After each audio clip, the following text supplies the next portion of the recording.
he said he and his wife would be letting folks know on that over the next week or so for what day they're gonna do that and make it available.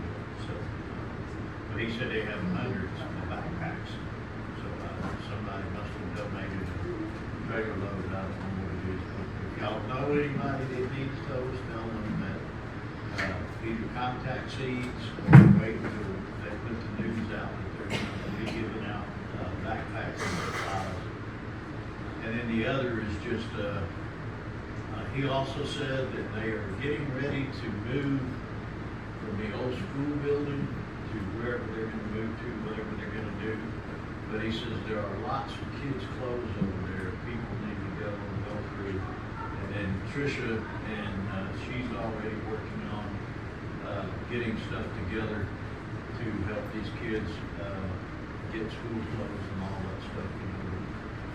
So that's kind of where it's at. And I think it's 3 weeks. The 10th. How long? The 10th. August 10th. The 10th, August 10th.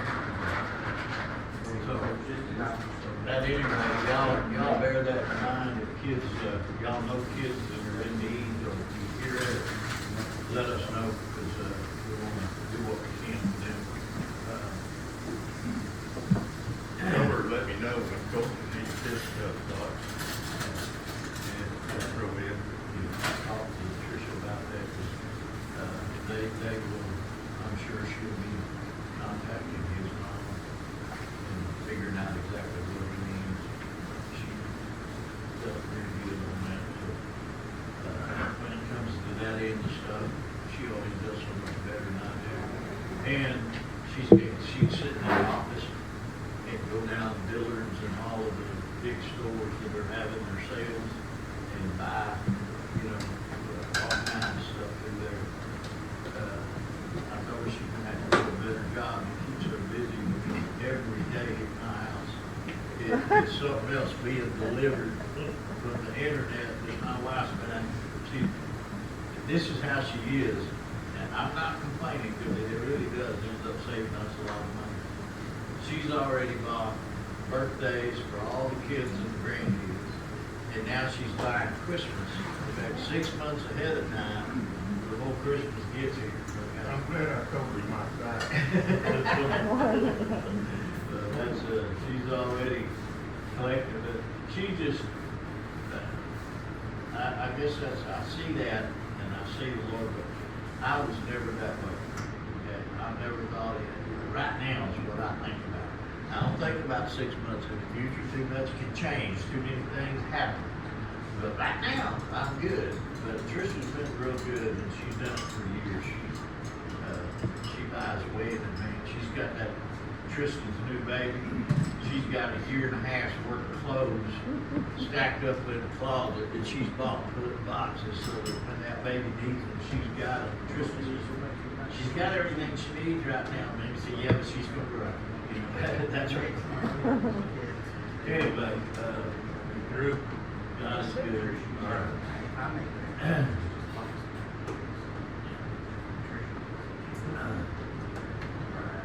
Ooh, there are some things I kind of want to go over. We still want to be praying for myself. And Barbara, they just, I know you said they sent her home and made sure that she had hospice set up. I mean, you're around her. Is she up and thinking clearly? Yes. Thank you, Cole, that looked like that. She wouldn't pick it out of the hospital. She was in there. I was looking at the all that 3 o'clock in the morning. The hospital. You got it, went and took a shower. She thought it was something like breaking her house. If she thought we'd get out of the room, that you would put nothing up for her in the morning. She did. She didn't want that road before she did that night. But she is. She is up and around. Not so fast. She's got to walk the sheriff on her. She's get her in the house. She's trying to get me to get one. I'm not interested.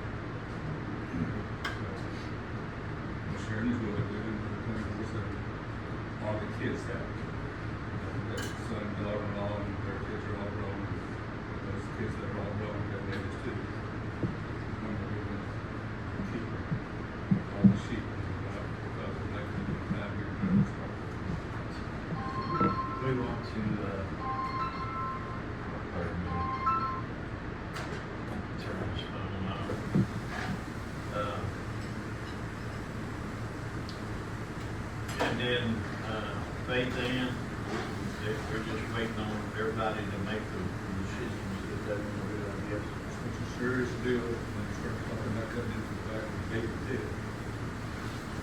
I've been unhappy. She's got a stroke, she's had seizures daily. The most precious thing in the world really is that baby. Special needs. She'll be through so much.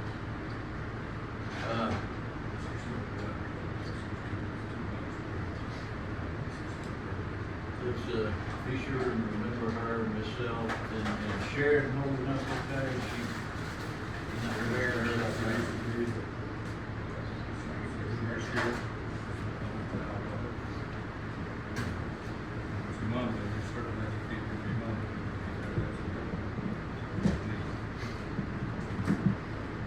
Tricia went by and saw, Zachary, thank you. Yesterday, she said he's doing real well. He's got one sore left that's on his foot that's healing. All the other things are healed up. And, Lord willing, the doctors told him that when that one heals up, they'll let him go back to work. And, he wants to work. He's just get him out of the house. He's been in that hospital now for over a year. Tricia's brother is about the same. She asked me just to keep remembering. Her family is coming in town Friday night, or she's in church Friday night, to help the niece move to her new apartment. She got an apartment on the 3rd floor, and there's no elevator. And her daddy said they hired a movie crew, okay? He said he ain't going up down the stairs. But that's young people. I told her, don't count on me coming to visit, because I'll be dead by the time I make it to the top. But anyway, pray for them, they're coming, and hopefully we'll get some time to visit with them.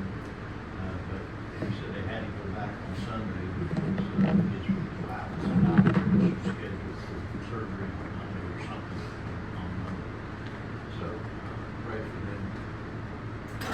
Tomorrow, I'm meeting with Bert and the superintendent of the schools here, and I don't even know who he is, but the superintendent over the schools here in Lona. And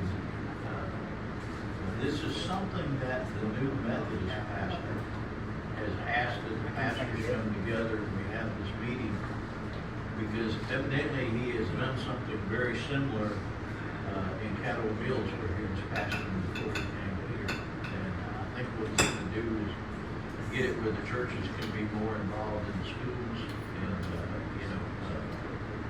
have a little more leeway with the teachers and the coaches and the principals and stuff like that than they've had in the past. And they said it worked out real well in Cattle Mills. And so he's asking if we can see if we can get together and have a meeting. I'll make it posted as it progresses.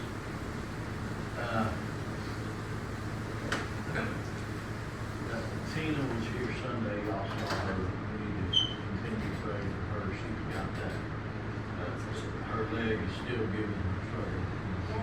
She's had trouble with that since the first day she came. Yeah, and she's still struggling with it. So continue to pray for her. Sir?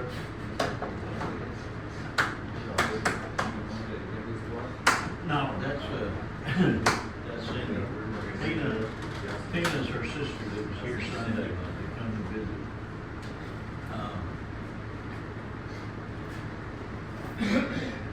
You may have to dampen that just a little. Don't spit on it.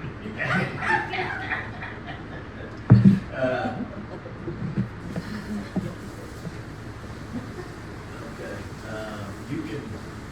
Why do you use that kind of Sorry, marker in the first place? If it stays on there for a long time, you just, there's some, Windex over there under that, where it says stands, and that helps. We can take Zachary off of there because he's got his funding and he's healing up pretty well. If y'all see anything up there that we can remove, let's remove it. Go ahead and get that board caught up for Dave while we're here.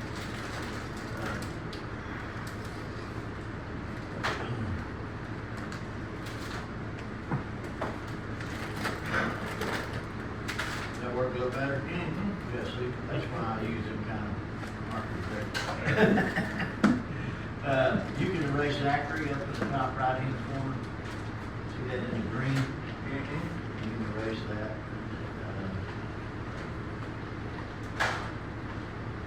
We'll just go down through there.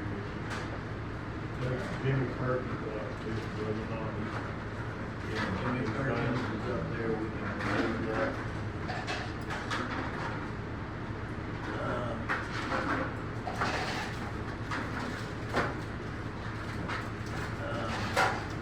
Who is Taylor, baby?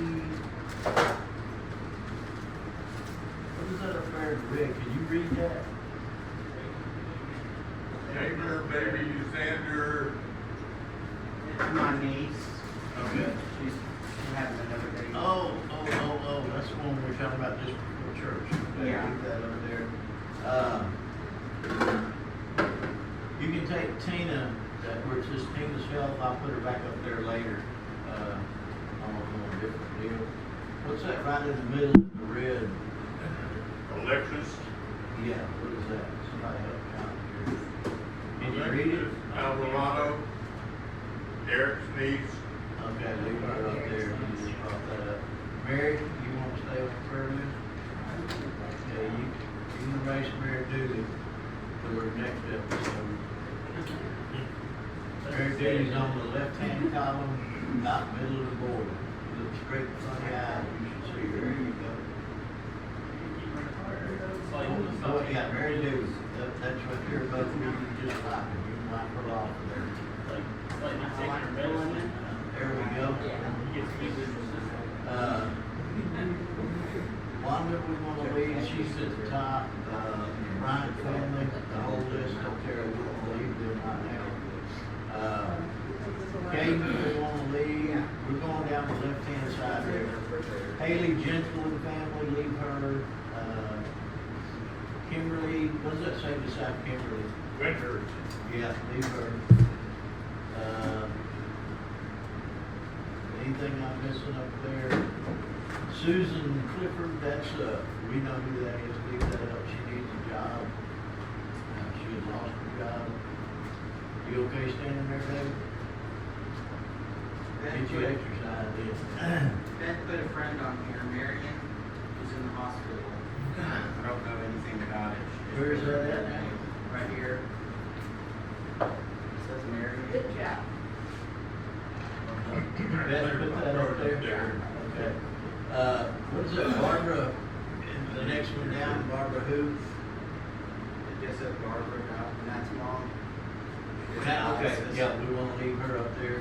Then Amy Doris's niece. Yep, leave her up there. Patty Moore. I know Patty, I've heard the name, somebody help me, who's Patty Moore? Okay, let's leave her up there until we. Moore family.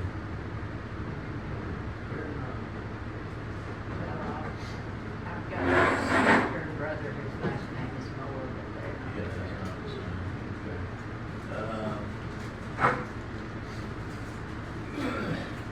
Craig family, that's Mary and Brian, they got, we're talking about.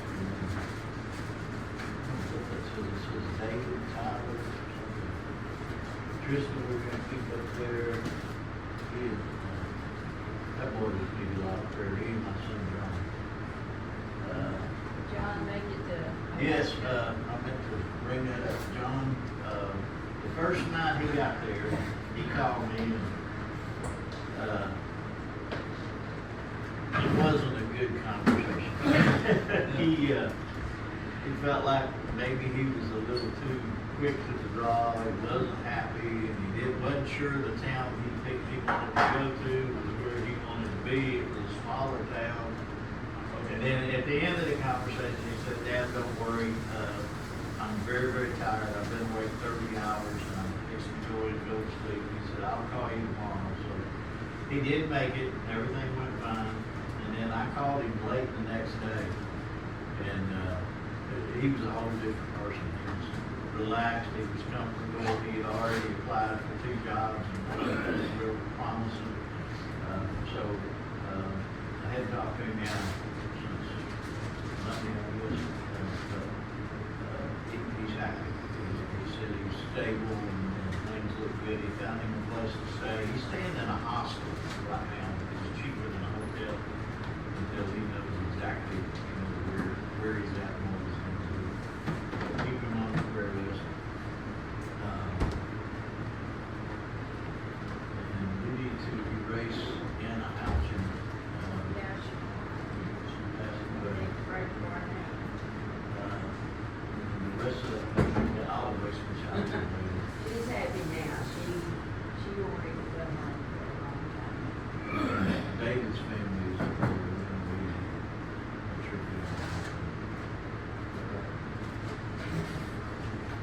It says, oh, maybe, what is that in the red up above that? What does that say? David Ward's family passed from cancer. Ward. Oh, David Ward. Who's David Ward? You might know him. It said, so it's for his family, he passed from cancer, Yeah. but I don't know who goes with that. Okay, that may be, since we got people over there with the kids, that may be some of, Michael and Doris's family. Y'all pray for your pastors. It is hot and I am struggling with this heat. So,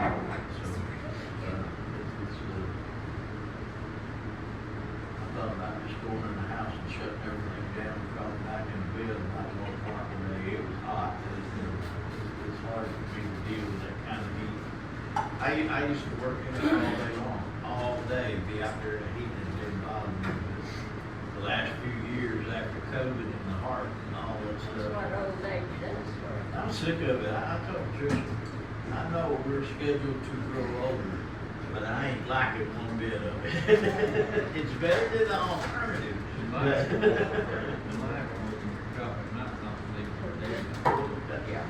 Yeah, well, that's probably what I have to do, but Lord willing, I'm gonna put air conditioning in there this next week, but I got that something.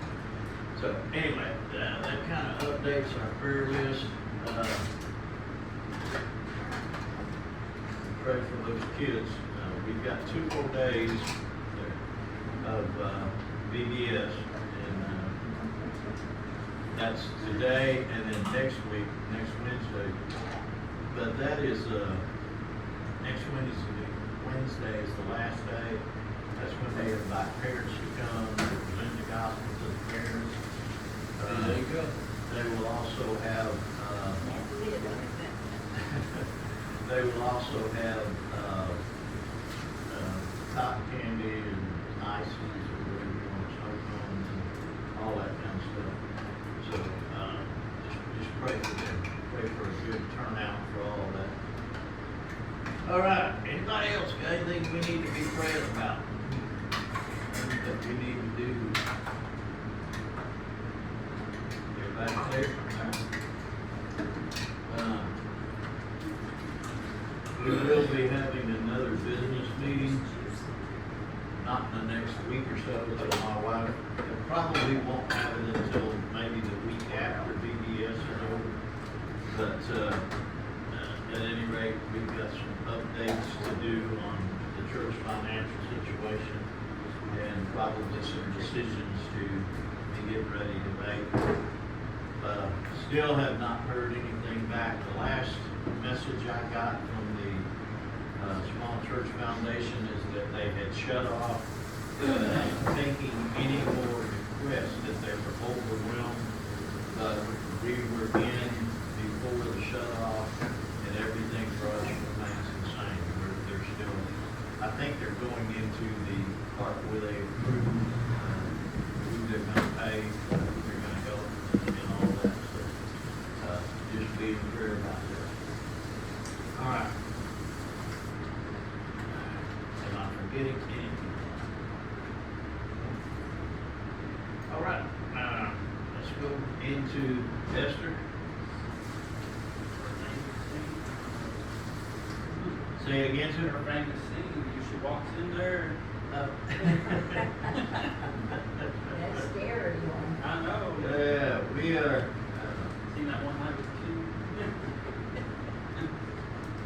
are, I don't know where to pick up that. We left off where Mordecai was out in the city streets, just shy of the king's gate, and he was in sackcloth and ashes, and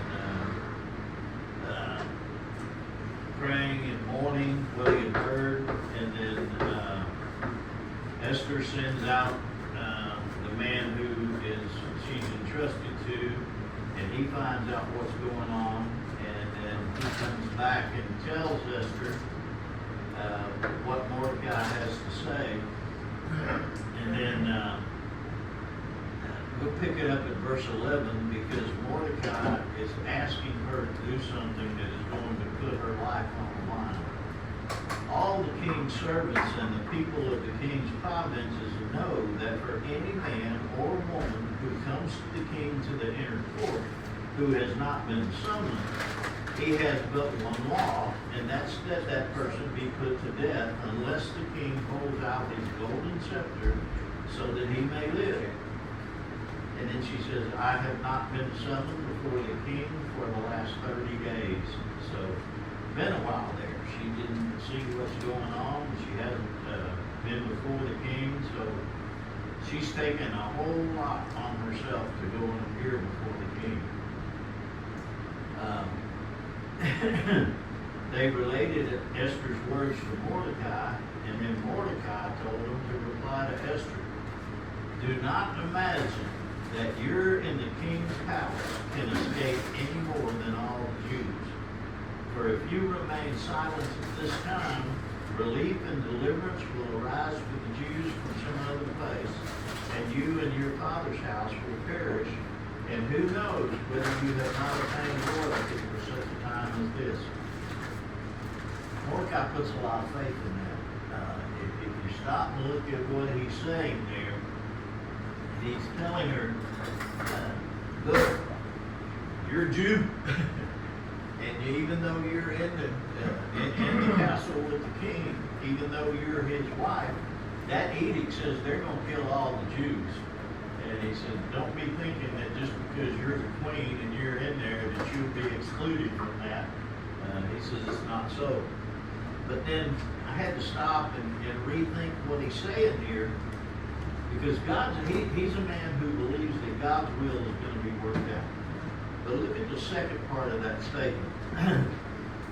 He says, if you remain silent now, relief and deliverance will arise for the Jews from another place. And he's already thought ahead about this. It's kind of like they used to tell us in the seminary. It took me a while to kind of understand what they were saying. If not you, who? And if not now, when?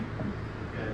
And Mordecai's getting that idea across to her that if God has called you for a purpose, God has put you where you are, and you're given an opportunity to serve. God's proved it too many times in Scripture. If you're not willing to do what He's asking you to do, He will find somebody else to take your place. That's just the way it goes. God's will is going to be worked out no matter what. So Mordecai's pretty confident that the Jews are going to be saved, but whether Esther and he and the people around are going to be a part of that, that's still in question. But Mordecai is acting in faith that God's going to hear and do something. Then Esther told him to reply to Mordecai, go and assemble all Jews who are found in Susa and fast for me. Susa's a pretty good-sized town now. It is the stronghold for the Medo-Persian Empire. It's where the king is at. It's where all the decisions are made. It's the same as the citadel, and the citadel is where it's a stronghold where you keep lots of weapons and keep yourself prepared for war so that you can disperse from there. So it's a pretty good-sized city. But she says, go and get all the Jews together and fast for me. Do not eat or drink for 3 days, night or day, and my maidens will also fast in the same way. And thus I will go to the king, which is not according to the law, And if I die, I die. Okay? She pretty much knows that she's putting herself in a position that she may not be alive at the end of that 3 days. That's a, what do you call that? Would you say that's faith, or would you say that's stupidity? Because there's two different ways of looking at that. I think it's faith because even if the edict goes or whatever, it's kind of gone anyway. Yeah. But I look at that basically the same way you do. It's like what Paul said. Paul said, if I go and I die, I get to go be with the Lord. If I stay here, then the Lord is with me. So either way, it makes no big deal. It's kind of the way he saw things through, and I kind of guess that may be the way that she goes. But she's asking, in all of this teaching, this just shows you how I get off on chasing rabbits. First of all, she's telling Mordecai to go to all the Jews that are out there. Well, half of the Jews haven't been in a temple, haven't been studying. They're a generation away of, they probably held and carried some of their faith. They still have some remnants. You're not going to wash that out in a generation, but there's going to be a lot of people. How many of them are going to stand fast in that fast, in that prayer, and fast for 3 days and 3 nights with the faith that should be going on in that? Well, they're going to go to all of them. So maybe it's just a matter of there be enough of them that are faithful. Here was my thought, and I read a little bit further on some other stuff too, but here's my thought. Every Jew in that town has heard they fix to wipe them out.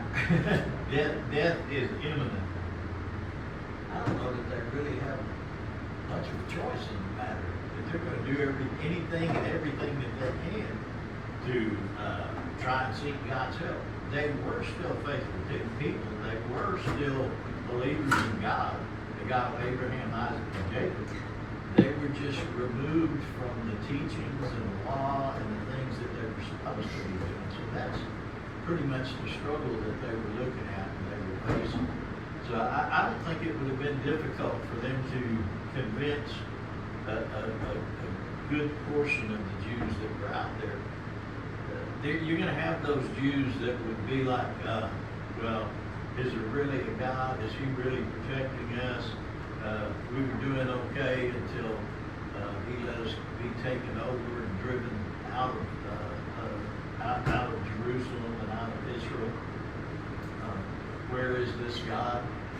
They would look like we do, very, very quick to blame God when things are going bad, but never taking a look at yourself and seeing what you did to put you in that position that God was no longer watching over you and protecting you.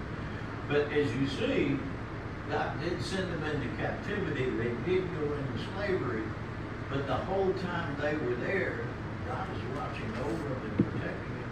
And he did exactly what he said he would do. They prospered.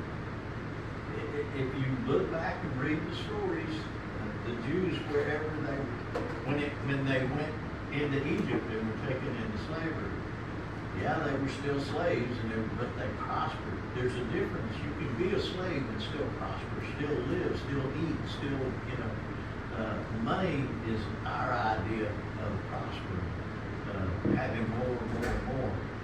But prosperity is so much more than that. You've got food, you've got clothing, you've got shelter.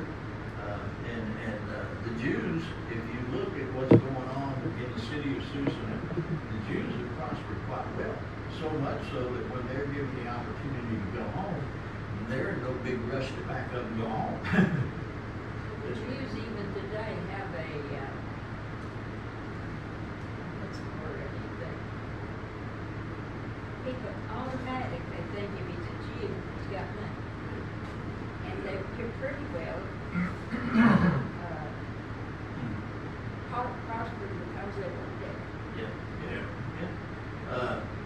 That's a part of their culture, and it's really kind of funny because Tricia and I have been watching this at night. She watches TV. and I catch bits and pieces of it. But we're watching this whole thing on following, well, the title is either Following Jesus or Following the Messiah.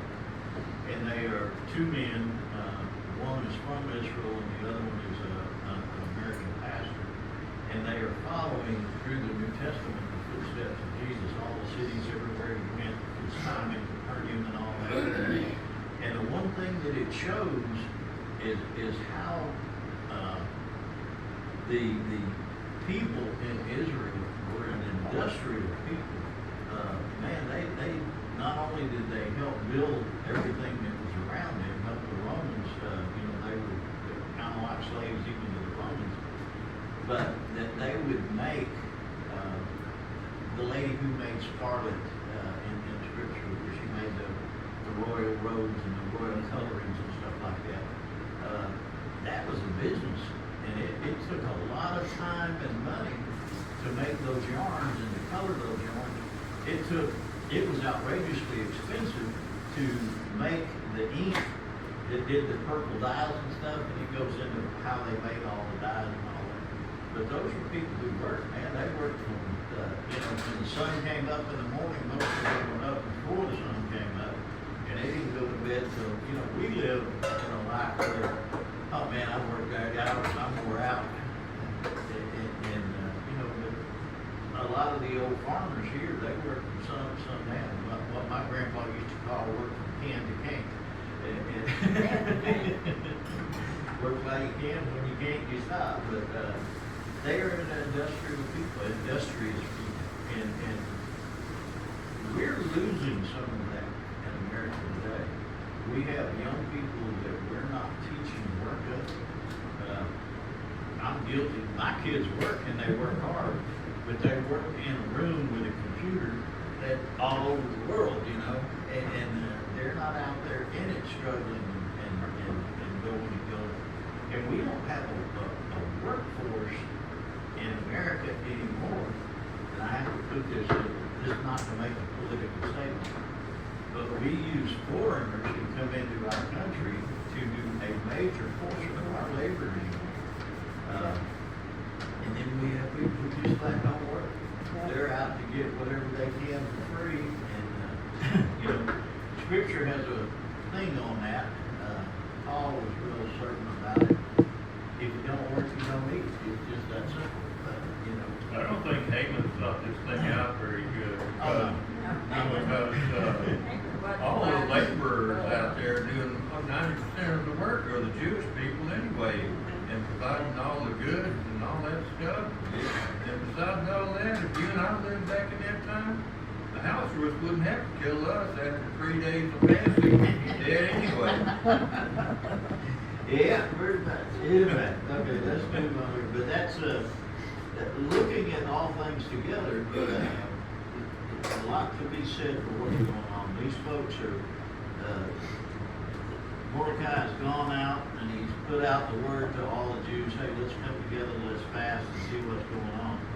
But Mordecai does that right, and it amazes me that Mordecai wouldn't have gotten thought about this.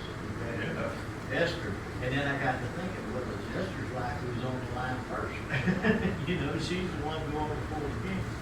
But they had enough wherewithal, and I wish that we as Christians would do the same. Before they acted in any way, they took it to the Lord first. And I just, that's really been on my heart a lot lately, because I'm dead guilty of that. I pray every morning. I'm not telling y'all that. I pray during the day. I pray at night. I have a prayer life. But a lot of times I'm praying about something in the distance, or somebody in church, or somebody sick, or something. I'm not praying about the decisions I'm making right then.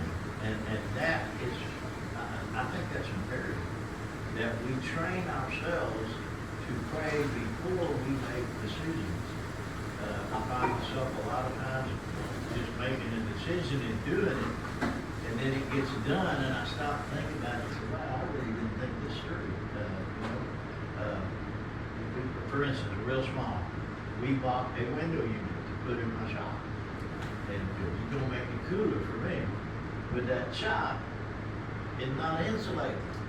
And the air conditioner wasn't big enough. And so now I turn the air on, it'll run all day long. All I do is run up the electricity bill, and my shop's not any cooler than it was when I started. I knew that. I'm not an idiot. I worked in air conditioning when I was younger. But somehow, Tricia said, well, this air conditioner's here, and we're gonna pay for that. And I said, okay, well, I'll just buy it, and I'll put it in the shop. I didn't think it through. That wasn't a smart idea. And found out really, really quick the day after I put it in. I struggled and lifted it up, did all that stuff, and got it on the stuff, and then it didn't work. And I thought, here's all this money and all this work and everything, and it's not doing anything. Well, that's what I'm saying. The minor, little, small details that we forget to go to God in prayer about. We can save time, we can save money, we can save frustration level, all of that stuff. I'm just asking God, hey, give me a little wisdom here. That's what the Holy Spirit's here for. Help me make this decision that I'm not being stupid about it and making the wrong decision or making a hurried decision. So, at least I give them credit for this. This was well thought out. Somebody said, hey, wait, they've already passed this decree. We're all as good as dead. The decree's been passed. The king's already put his seal on it. He came back out of the deal. Okay? So what do? At least they realized and they went to the Lord in prayer. They fasted and they prayed. Not just for one little short prayer, but for 3 days. That people have committed themselves to ask Lord, hey, intervene. And I just wonder sometimes if we could train ourselves to do that. To not make snap decisions. The Bible says, be slow. Be slow to make those kinds of decisions. Be slow to speak and be quick to hear. To really sit and think about those things. And the Lord has worked on me heavily in the last year or so about doing that, about telling people what I'll do, committing to something before I've even stopped and asked the Lord about it, because before I know it, I'm overwhelmed. And I'm having a very difficult time being obedient to the Lord, honoring Him, and standing by my word. That's important. If you're a man of God, your word's going to have to carry some weight. If people don't trust you, why are they going to trust you about what you're teaching about the Lord? So, the Lord's really laid that heavy on me, and I'm still learning. So, we'll get there. Okay. Let's go on down to chapter 5. The last verse in that was 17. So Mordecai went away, and he did just like Esther commanded him. Now, it came about on the 3rd day, this was the end of that, of the fasting and praying, Esther decides she's got to go to work. She puts on her royal robes, and she stood in the inner court of the king's palace in front of the king's rooms. And the king was sitting on his royal throne in the throne room opposite the entrance to the palace. When the king saw Esther, the king standing in the court, she obtained favor in his sight, and the king extended to Esther the golden scepter which was in his hand. So Esther came near and touched the top of the scepter, and the king said to her, what is troubling you, Queen Esther? And what is your request? Even to half of the kingdom it shall be given to you. He loved her. Do what? He loved her. Yes, ma'am. There was a relationship there that was built. And I think that stands to reason, because when she comes, he sees her, he invites her in, and he asks her, what's your... Evidently, she's not coming to him on a regular basis for a request. She's not, in for all she can get because she's queen. That's pretty evident, because he tells hey, you hadn't asked for anything, you can have up to half of my kingdom. Do that. She's not needy, she's low maintenance. Yes. I won't even go there. But you know, she has, now, here's the thing. In reading through this, we've looked at it a couple of different times. Esther has been in the palace for how long? Anybody remember? 7 years. She's been in the palace for 7 years. I'm saying that at this point, she has probably been queen, because it's beyond that. It was 7 years when she was brought before the king and he accepted it. I'm saying that some time has gone past from here, so we're probably looking at between, you know, maybe as much as 10 years, you know, that she's been in there. There's nowhere in scripture that pinpoints dates and stuff on that as far as that goes. But, you know, they built a relationship at this point. So, and because of the way it's written, it's not like me and my wife, we go home, get in bed, and I see her every night, and we can argue about what happened during the day and all. He hadn't seen her in 30 days, okay? There's other reasons for that, but that's all neither here nor there. But this is not like she's seeing that king every single day, you know. They might pass each other and wave in a hallway or something, but, you know. Well, it's not even likely that they were in the same building. Yeah, that's it. Yeah, because this is in the courtyard of the, I want to call it a castle. They didn't call it castles in those days.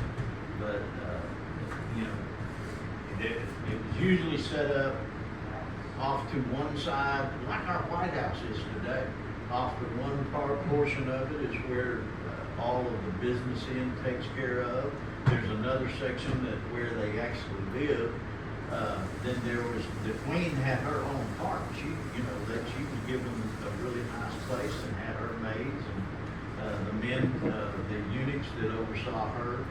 So it's not like we see it today, where we would see husbands and wives every day. We would have conversations, we know what's going on.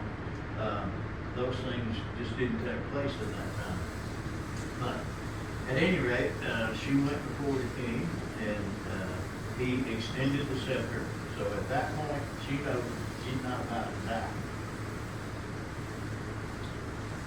But don't, people read that and it's like, oh, well, she's won the battle now. She's halfway through it. No. Now's where the real work, now's where the real work starts. This is where she goes before the king. And first of all, she's gonna, his right-hand man, Haman, because we know how the king feels about it, she's fixing to have to expose him. And secondly, she's gonna have to basically tell the king he messed up. Okay? And you're gonna have to be, my daughter, when she was in high school, she was set to be the valedictorian. Okay? She was very, very smart. I was also proud of her. But in the lunchroom one day, her teacher said something that embarrassed her from all of her friends. And she's in a Christian school that we pay heavily for her to attend to. And she saluted him with one finger. I had to go to school the next day. So she lost the ability to be valedictorian because of her behavior. But she still was smart. She was still, you know, up there with the whole bunch. She just didn't lose her smart No. right. She and I had a long conversation after that, and I said, you know, the one thing that you've got to learn, because you like your dad, you got a mouth, I said, you have to learn that you can tell people where to go and do it very, very nicely. But, you know, that's one thing that she shows here. She's able to go to, she's a conniving woman, and I don't mean that in a bad way, okay? But when you get here and you look at Esther, she's playing this thing out. She has thought about how we're going to do this, you know, and so we'll just go here. We only got about 10 minutes left. She was blessed when she did that. Yes, and I just wonder, you know, not to take anything away from her. It doesn't say she went and conversed with Mordecai, because that probably would not have been possible. But I think there were some godly people around her, some people who really liked her, and people who probably helped her think this thing through. But at any rate, Esther says, if it pleases the king, okay, if it's okay with you, then you and Haman come this day to the banquet that I've prepared for him. Now, Haman's excited. yeah, Haman's already. Have y'all noticed that he's a braggart? What is he thinking? Oh, you're the bootlicker. He's a what now? Bootlicker. Yeah, there we go. And the king said, bring Haman quickly that we may do as Esther desires. So the king and Haman, y'all remember the last time Haman and the king were together? The last thing they did after Haman put all this stuff in, they sit down and drink. Drinking buddy. Wives, if your husband has a drinking buddy, Why, Esther hadn't seen him for 30 days. Oh, anyway, okay, so. Alright, let us go, I'll get too far ahead of myself. The king said, bring Haman quickly, that we may do as Esther desires. So the king and Haman came to the banquet which Esther had prepared. As they drank their wine at the banquet, the king said to Esther, what is your petition? For it shall be granted to you, and what is your request, even to half of the kingdom? It's twice now he's told her, okay? I give you half of the kingdom. What do you want? He's really cared. Now, some of that may be the wine talking. I don't know.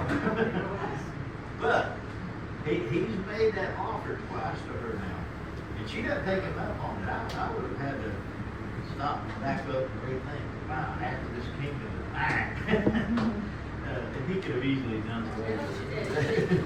She could have thought, well, I'll just take half of the kingdom and save my people. Yeah, could be.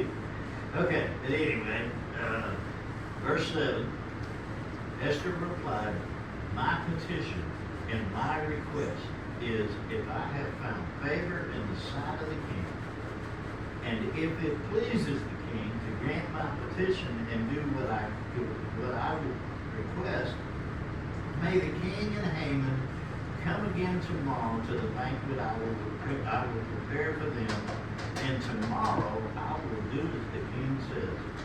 The housers have to sleep on that all night long. I think, what on earth is she conjuring up? Yeah, well, there's, you know, it stirred his curiosity. Okay? What is she up to? What is she going to ask him?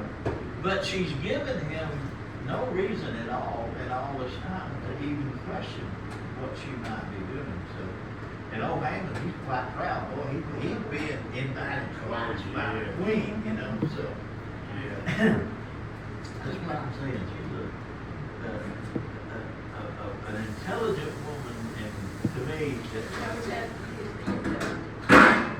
she's a conniving woman, and that's not In a good way. that's not a bad word. It just means she has the wherewithal and the ability to think ahead. And what she's doing, she's outsmarting Haman and the king, and getting her dominoes in a row. So, all right, let's stop right there.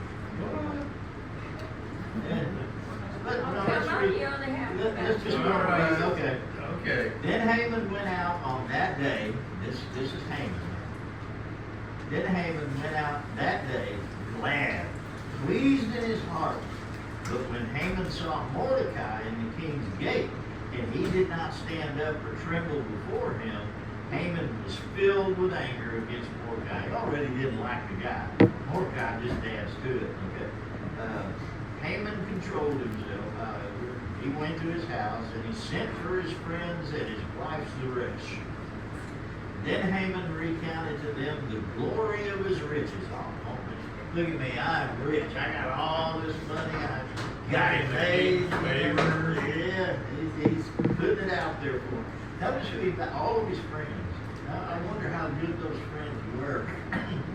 you know, or how much were there just for what they could get. That's what you gotta be careful of, is, why are your friends your friends? With anybody who teaches everyone like, he is here, you better watch out.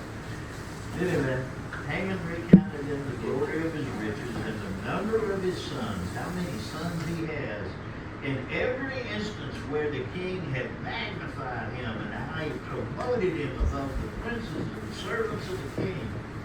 And Haman also said, even Esther the queen, let no one but me come with the king to the banquet, and come to the banquet which she had prepared. And tomorrow I'm invited again by her with the king. Yet all of this does not satisfy me. Every time I see Mordecai the Jew sitting in the king's gate. And then Zeresh his wife and all his friends said to him, have the gallows built 50 cubits high and made in the morning, and ask the king to have Mordecai hanged on it. And then go joyfully with the king to the banquet. And the event pleased Haman, so he had the gallows made. Well, tomorrow, next week, we will have the rest of the story. Paul Harvey. Haman just don't turn out too good. Not what he expected at all. But even that, even the restriction of Haman and his family doesn't answer the problem. The problem still exists. And that's where we have to be very, very careful that we don't give up the fight before it's ended. They still have to stand in prayer and in faith that God is going to deliver those people.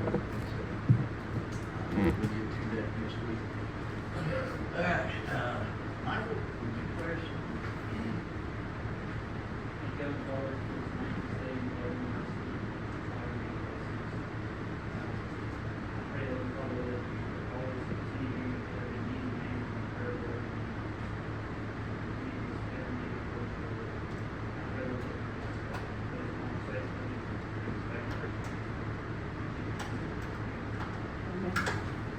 Let me just throw this out for you. John's already gone home, but he's got a young man living with him named Dana, and I've met Dana several times, and I pray for that boy. He's got struggles and he's got some things that he's dealing with, but I pray for him. I can, every time I talk to him, I come away convinced that the Lord's working heavily in his life. So y'all just pray for him. Is that the guy that came Sunday? Yeah, he was with John. If I understood it right, John said he's living with him for a while. So He did once before. yeah, when Johnny was sick, he came after Johnny got out of the hospital and he stayed several weeks with him. But I'm quite impressed with him. He's very courteous. He is. He's very manly and courteous, and he's asked me several things about the Bible, and I believe the Lord's working heavily in his life. Do you have any idea if he is saved or not? From what he's told me, I believe he's made a profession of faith, and that's what I'm doing now. But it's like everybody. You can make a profession of faith today. Life is not miraculously changed in every detail. It'll take God some time to grow us into us. But I do believe that he is a believer. Just from the conversations that I've had, I know that he's got a lot of things he wants to work out and some things that he's struggling with. But I don't have any problem saying that I know he believes in God. At any rate, that's it. God bless y'all. All right. You doing anything exciting? Down with